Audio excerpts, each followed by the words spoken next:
demander au sculpteur d'insuffler l'âme dans les corps que lui, il a eu à mettre dans cette vie de dunya. Subhanallah. Ça veut dire que tu auras problème avec Dieu.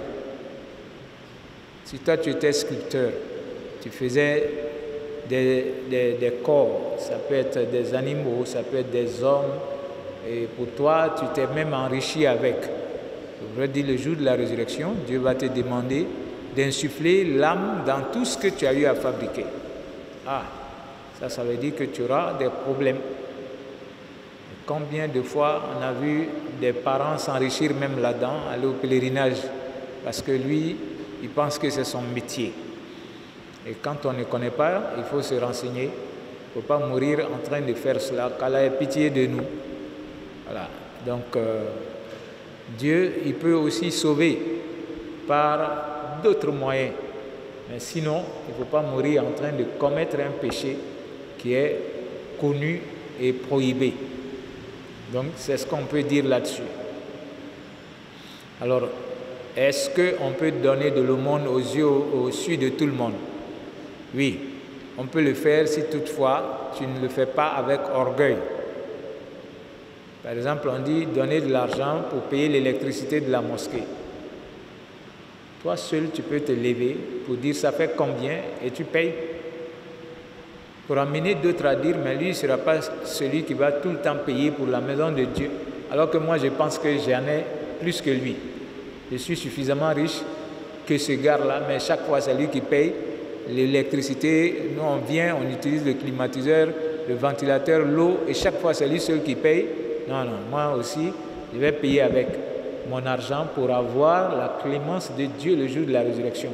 Toi, en venant donner devant tout le monde, il ne faut pas dire à l'imam, ah, moi, je paye seul, et puis toi, chaque fois, là, tu dis rien.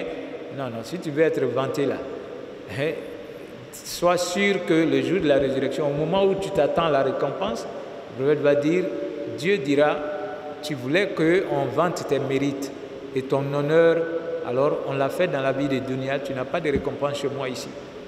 Wallah, qu'Allah ne nous paye pas de cette manière. Et ça, c'est ton cœur. Donc on peut inciter les autres à faire le bien. Si tu as pu le faire, Wallah, et chaque fois que les gens vont payer comme ce que tu as payé, ils auront leur récompense, mais toi, tu auras plus de récompense parce que Dieu te donne le même mérite sans diminuer les leurs, puisque tu as incité les autres à faire le bien. Voilà. Donc, il ne faut jamais que tu sois en retard pour dire ah, j'attends d'abord. Et si les autres ne donnent pas, moi je m'assois parce qu'ils vont penser que je suis en train de me vanter. Non.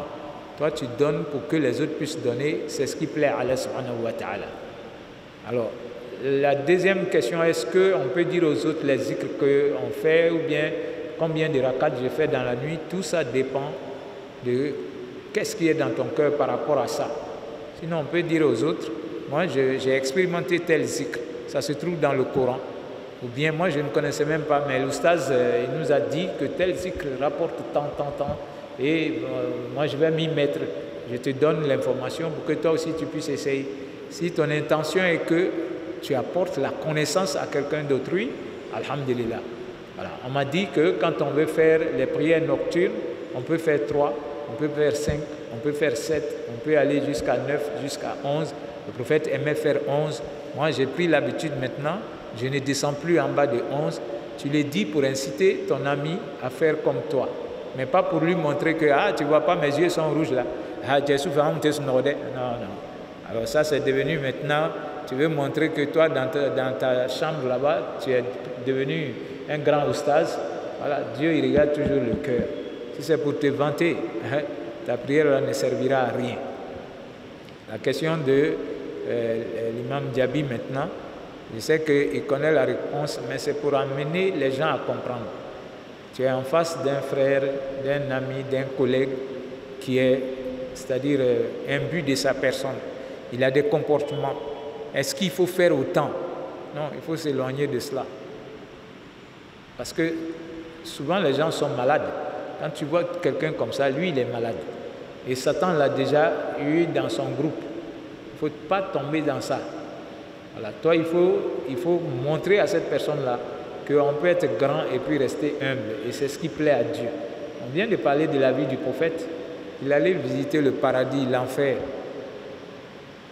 Mais il fallait voir sa natte.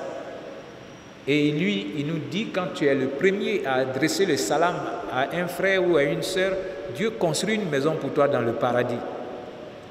Et lui, quand il va répondre à ton salam, il a 30 récompenses ou 40 récompenses. Et il y a d'autres comme ça. Quand il te voit, lui, il regarde ailleurs, parce que c'est toi qui dois saluer. Lui, il est supérieur.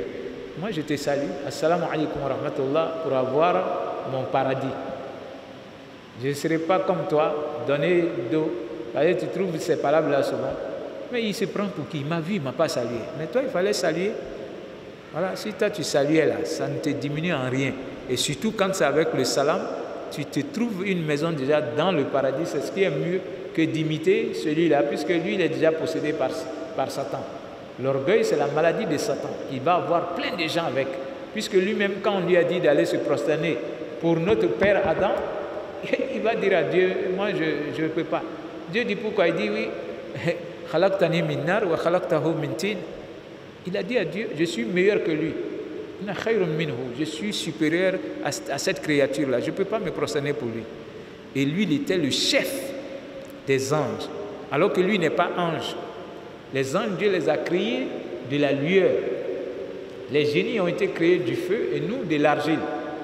Donc la matière appartient à Dieu. Et il va créer le prophète de l'argile, mais il est la plus grande créature de Dieu, que Dieu aime que toutes ses créatures, même que les anges. Dieu aime le prophète que les anges. Il aime le prophète que les autres créatures que nous, on ne voit même pas. Mais il a été créé de l'argile. C'est pourquoi d'autres vont mentir aussi sur l'essence du prophète en disant Dieu l'a créé de sa lueur. Ce n'est écrit nulle part. Ou bien dire que Dieu a créé cette vie de dunya à cause du prophète. Ça, ce n'est écrit nulle part. Et nos chantres ont commencé à le dire et ça rentre dans la tête des gens. Ce n'est pas vrai. Hein? Dieu a dit dans le Coran Kul innama ana basharun mithlukum yuha ilayya annama ilahukum ilahun wahid faman kana yarju liqa'a rabbih falyamal amalan salihan wa la yushrik bi'ibadati rabbih ahada. Mohammed dit aux gens, je suis un être humain comme vous. Ça, c'est écrit dans le Coran. Comment toi tu viens aujourd'hui, parce que tu aimes trop le prophète, dans ton maoulid, tu t'assois là-bas, même il y a des oustas qui le disent. Dieu n'a jamais dit qu'il a créé les cieux et la terre pour quelqu'un. Il dit qu'il a créé bil haq, pour qu'on sache que la ilaha illallah, c'est ce qui est la vérité et c'est ce qui doit être dit par toutes les créatures. Le prophète, il est grand que les autres créatures et Dieu a voulu que lui soit le meilleur des exemples pour nous. Voilà Dieu qui dit ici, dis aux gens que je suis être humain comme vous. Et celui qui veut avoir l'agrément de Dieu, alors il ne faut jamais ajouter autre chose à Dieu dans l'adoration. Il ne faut pas ajouter quelque chose à Dieu dans son adoration. Si tu meurs sur ça, alors tu es sauvé le jour de la résurrection. C'est ce que ce verset-là nous dit. Donc, il ne faut pas que tu penses que tu es supérieur à quelqu'un. Parce que demain, là, combien de gens pensant qu'ils sont supérieurs, on a vu qu'ils ont essayé de destituer.